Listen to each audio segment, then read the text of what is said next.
Hey there, this is Lucius Laframboise from ENG Suite, and today we are going to learn about one-way ANOVAs. So what is a one-way ANOVA?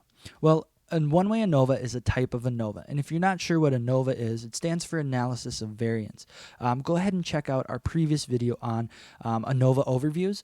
That is a great place to start, but either way, you'll get a pretty comfortable idea of what ANOVA is and what a one-way is just with this video alone. So it's a type of ANOVA that's used to compare multiple treatment groups to determine if at least one group is significantly different. So ANOVA stands for Analysis of Variance. And what we're really doing with ANOVAs is we're looking at how independent variables affect dependent variables. And a one-way is a specific type where we evaluate the effects of multiple levels or treatments of a single independent variable or factor on a single dependent variable. So a one-way, the one independent variable, one dependent variable, and we look at multiple treatments to see how different levels of that independent variable affect our dependent variable. So why would we use a one-way? Well, it's because as engineers and in the manufacturing world, we can use a one-way ANOVA to examine the effect of a processing parameter on product specifications and dimensions.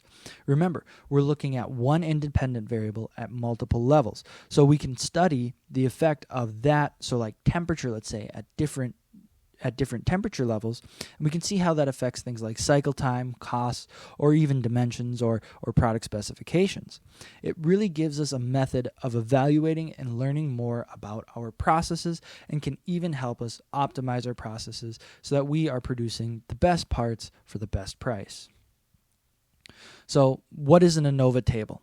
There's a few elements of an ANOVA table that we want to look at, because when we're doing an ANOVA, we're really saying we're going to create an ANOVA table and we use that ANOVA table to take our conclusions. So ANOVA tables are broken down by source. So generally each row in an ANOVA table is going to be a different source. And the sources, there's one for each treatment or factor, and the error, and the total variation. So each source has these next five associated with it: a degrees of freedom for the variation source, a sum of squares, a mean squares, and then two of the ones that we use to actually assess significance are the F-statistic and p-value associated with that F-statistic. So what sources are we evaluating in a one-way ANOVA? Well, we have between, error, and total. And between evaluates the significance of between group variation. It's important to note that it does not separate out the treatment levels and can only be used to determine if there's a significant difference between one or more. So no matter how many different, like let's say you're testing temperature, no matter how many different temperature levels that you assess, you're only, in an ANOVA, you're only going to get one between value. And all that tells you is that one or more of the groups is significantly different from one or more others. So, for example, let's say you test 10 temperature levels, and 9 of them are not significantly different, but one of them is from any of the others. Then you would see that there is a significant difference. And that goes the same if all 10 are significantly different from each other. So all it tells you is that there is a significant difference with one of those treatment groups, and we need to do further testing. And we'll get into that in a little bit. Error represents the variation due to the error between the regression model and the empirical results. Now, in certain special ANOVA cases, such as the two-way gauge R&R, error is the repeatability. So it's different ANOVAs do different things. They all have the same math, but how you use them is different based on what you're really looking at. And that's a really important thing about ANOVA is you really need to understand what you're doing, what you're looking into to know what the results mean. And we'll get into that too. And total just represents the entire variation of the model. That includes both the between and the error variance to give you a good idea of how much variance is in this entire experiment. So assessing significance, this is a huge one. This is really what you're doing with an ANOVA. And in a one-way ANOVA, significance is assessed on the between group variation using the p-value. Sometimes you'll use the F-statistic and compare it against a critical value, but p-values are more common because they really are the comparison to the critical value. But then we would take the p-value and we would evaluate it against a critical alpha value. And generally that's going to be 0.05. That's why we like the p-value, because it represents, that 0.05 represents our type 1 error. And then, so it's a hypothesis test. We've got a p-value. Our null hypothesis here is that there is no difference between treatment group means. The alternative hypothesis being one or more group means is significantly different. Okay, so remember, null hypothesis, there is no difference. Alternative hypothesis, one or more groups is significantly different. So how do we read a one-way ANOVA table? So this here is an example of the one that we're actually going to calculate here in just a little bit at the end of the video. And what we see here is that in our between, we're going to look at this p-value. And we see our p-value is less than 0.05, which is our critical value. So that means we reject the null hypothesis. The null hypothesis, again, remember, there is no significant difference between the groups. So we reject that, which means that one or more groups is showing a significant difference, which means further testing is required. That is the big one here. We don't know which treatment is different. We look at this degrees of freedom. We see that we have 3 degrees of freedom, which means that we have 4 groups. So that means at least one of those 4 groups has a significant effect, a significant difference than the others. So the further testing we can do, it's often called post hoc testing. We would do in a similar example as that previous one, where there is a significant effect of one of the treatments. Using QE Suite, the QE Suite ANOVA One-Way, QE.ANOVA One-Way, actually provides you with quite a few things. It provides you with some descriptive statistics, an ANOVA table, and a confidence interval that can be used to evaluate significance. So that's not the only one. We have many post hoc methods that perform grouping on the treatments to show which groups are significantly different. So confidence interval is one way, but there's multiple. You have a Fisher least significant difference, Duncan's multiple range test, and a Tukey pairwise comparison. And those are all included in QE Suite. So let's take a look at our confidence interval comparison here. So this is for that same data. We know that there's a significant difference. We just have to figure out where that is. So we're using a 95% confidence interval. Again, this was generated with the QE.ANOVA One-Way. So we have our ANOVA results and we have our confidence interval all returned in one easy function. So here we have group 1, 2, 3, and 4. We have our means. So you'll see here, just looking at the means, group 1 and group 4 seem to be pretty different. So let's see if our confidence intervals overlap. So we see group 1, the low is 5.57. And then if we look at the highs of the others, 4.03, 4.43, and 2.23, there is no overlap between the low of group 1 and any of the others, which means that group 1 is significantly different using the 95% confidence interval. We look at group 2, and we see that these two here overlap between that 2.37 and 4.03. So there's no significant difference here at the 95% confidence interval. If we look at this bottom one here, group 4, we see, well, we're not going to be intersecting anything on the low end, so let's look at the high, 2.23, and that is greater than 1.97. Therefore, group 4 is not significantly different from group 2. However, it is from group 1 and group 3. So we used the 95% confidence interval table, and we found that group 1 was significantly different than other groups, and group 4 was significantly different from some of the other groups too, not all of them. So what we want to do is we do want to use the post hoc methods, other post hoc methods, because we find something different. The Tukey pairwise, Fisher LSD, and Duncan multiple range all agree group 1 is significantly different, but group 2, 3, and 4 have been grouped together and are not significantly different. Now, if you remember from that previous slide, I'll go back to it here, there is a significant difference between group 3 and group 4. It's pretty pretty close. You've got what is that? 0.14. And if you look, that's like 10% of a standard deviation.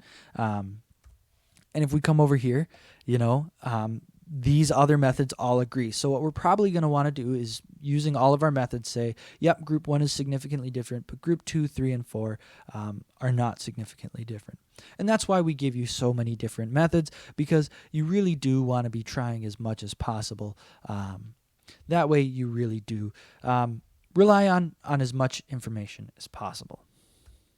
Okay, so what happens if we have no significant effect of our treatment? What if the p-value for the between group variation is greater than our alpha value? Well, then we fail to reject the null hypothesis, and so there is no significant difference between the groups at our alpha level, and therefore we have no justification for further analysis. So that's really what we would say, is we say we have no justification for further analysis. We won't do any post hoc testing because now we're assuming that there's no significant difference.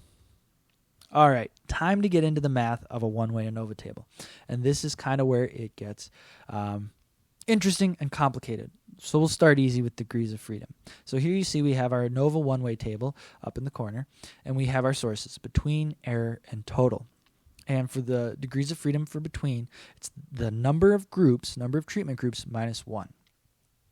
The degrees of freedom for our error is the number total, so it's the total number of measurements in all groups minus the number of groups.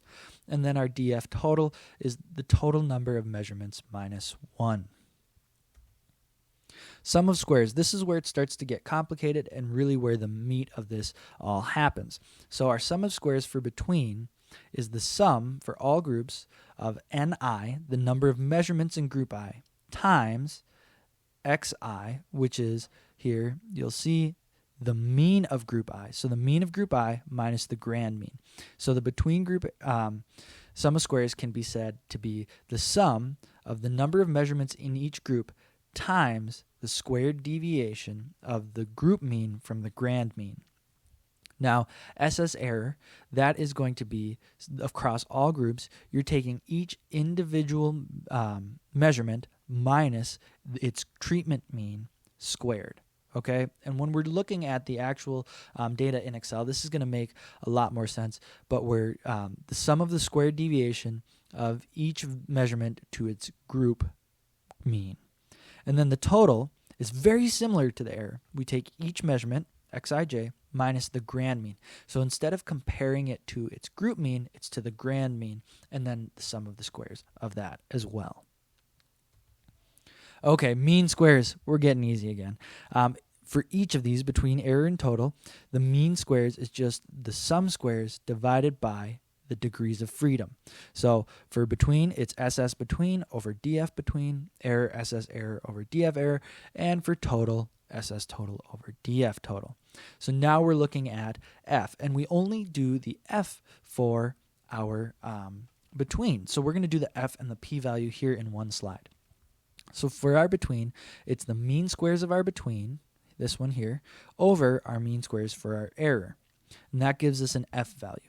Then to calculate our p-value, in Excel we would use a function f.dist.rt. So it's the right-tailed F p-value, the right-tailed probability of the F distribution with the F value that we calculated, so MS between over MS error, with our numerator degrees of freedom being our degrees of freedom for between, and our denominator being error. Okay? So in Excel, f.dist.rt, F between, DF error. And here it is, all in one beautiful table for you to look at. That is what an ANOVA table really looks like. It's really not that difficult, but it takes a lot of space on a Excel workbook, and we're going to see just how much space here right now. All right, here we are in Excel, ready to do a one-way ANOVA. And we have our data here. We have treatment 1, treatment 2, 3, and 4, and all of our measurements for each treatment in separate columns, right? And so this is the exact data that was used in the previous PowerPoint, except instead of group 1, 2, 3, and 4, we just called it treatment 1, 2, 3, and 4 here. Okay, so We got kind of a lot to do here. We're going to start with our degrees of freedom first, just like we did in our PowerPoint. But the first thing I'm going to do is get our grand mean. And our grand mean equals average, and then it's all of our measurements. Enter. There's our grand mean. Okay, awesome. We are ready to go. Now, degrees of freedom between, it's the number of groups minus 1.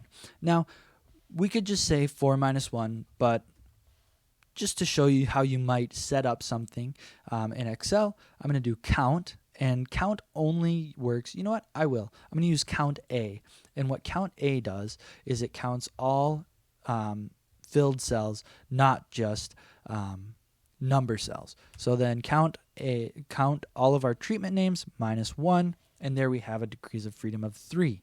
Awesome. Our error is our total count. So this one we're just going to do count. And we select all of our measurements minus count A of our treatment group names. Enter. 16, looking great. Now our degrees of freedom total is count. Again, we're going to do our total count minus 1. And there we have all of our degrees of freedom. Now sum squares. This is where we're going to have to start using these here. Okay, so what I'm going to do is I'm going to set up this little table here. This is going to be really helpful. So group, I'm going to use the transpose. That way I can send this array here, and then it'll fill in. So we have each of these groups. Okay, count. So now what I'm going to do is I'm going to do kind of some fancy stuff here, and I'm going to say I'm going to do count and then index, okay? So we select all of our data and then row number. I'm going to use these indices here. So each of these is going to correspond to 1, 2, 3, and 4, and then I'm going to close that. And what index does is it's going to return the entire row associated with each treatment. And let's see, we have an issue here. Let's just see if we're indexing properly. Okay, we are getting, let's try this one.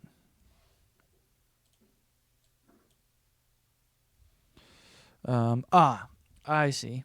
We don't want to take our row. We want to leave our row as 0, and we want to select column 1.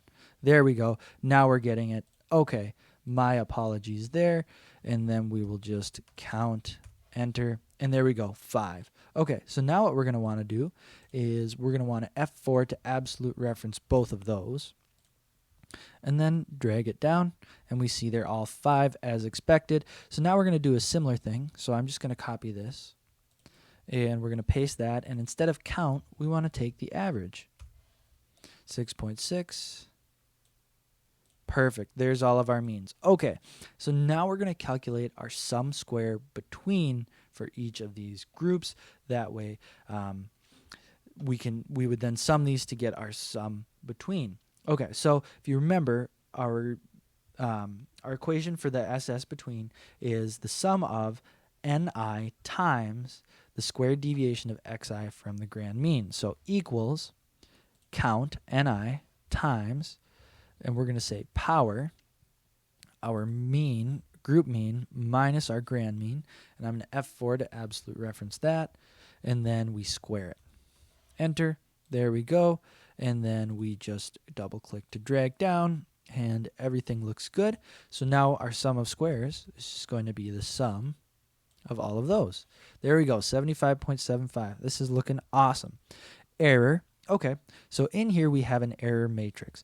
And what I'm going to do here is I'm just going to select all those. That way we have all of that.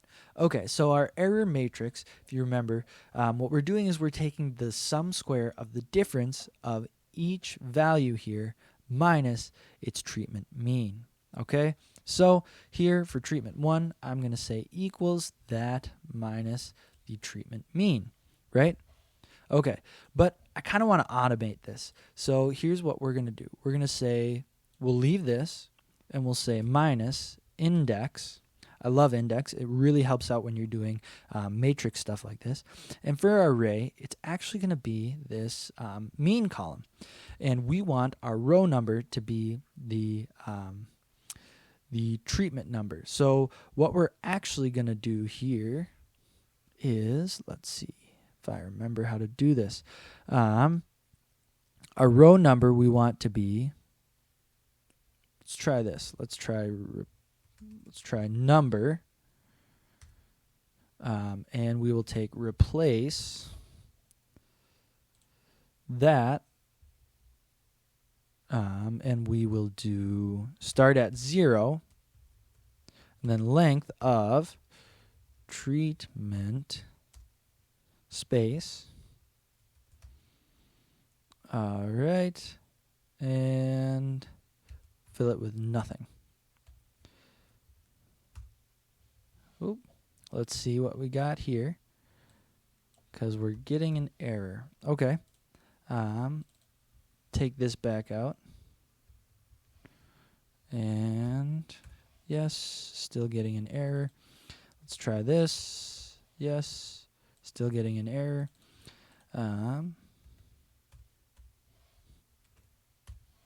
Okay, 10. And let's do replace. Our old text is going to be that. Start number 1. My apologies. Yep. Enter. Too few arguments. New text. Enter. There we go. Okay. So if we go back, we say index of this.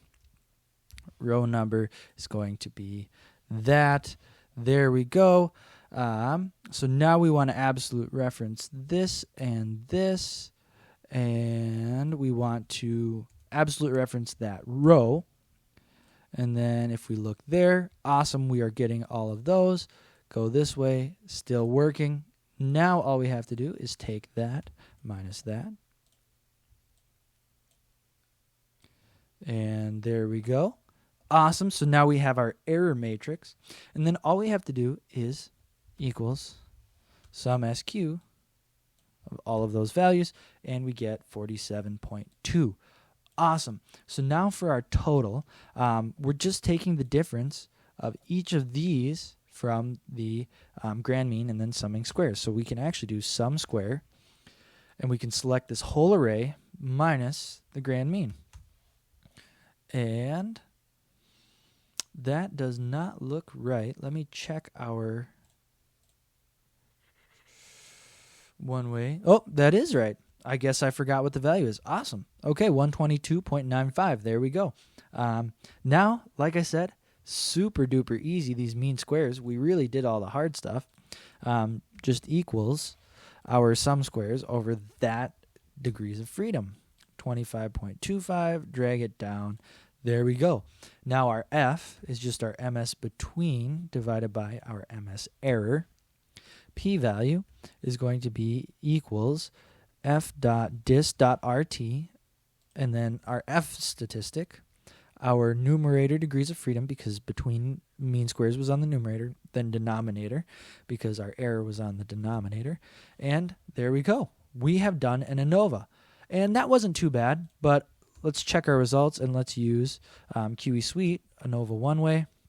We select all of our treatments in separate columns with our treatment names on the top, enter, and there we go. We have our ANOVA table right there. Looks great.